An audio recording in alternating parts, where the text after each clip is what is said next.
প্রতিদিন রাতে ভাত রুটি দুটোই করি। রাতের বেলায় মাম্মাম ভাত খায় আর আমি খাই রুটি। পোকাটা চাল নিয়ে ভাত বসিয়ে দিয়েছি আর হাঁড়িতে আজকে বসালাম। আমি এখন আটা মেখে নিচ্ছি, রুটি বানাবো। একটু বেশি করেই মাখলাম, কালকে সকালের জন্য হয়ে যাবে। বর তো রাতের বেলায় বাড়িতে খায় না, ও হোটেল থেকে খেয়ে আসে। আমি আর মাম্মাম দুজনের জন্য দুরকম করতে হয়। ওরের সমস্ত তরকারি থাকে, শুধু ভাত আর রুটি করলেই হয়ে যায়। আমি জানো তো পুনেতে রুটি ভালোভাবে ঠিকঠাক করতেই পারতাম না।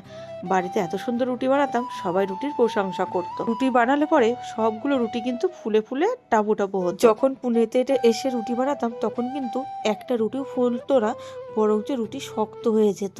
কিছুতেই রুটি ভালোভাবে বানাতে পারতাম না, পুরো রুটিগুলো শক্ত হয়ে যেত। আস্তে আস্তে এখন বেশ রুটিগুলো ভালোই হয়।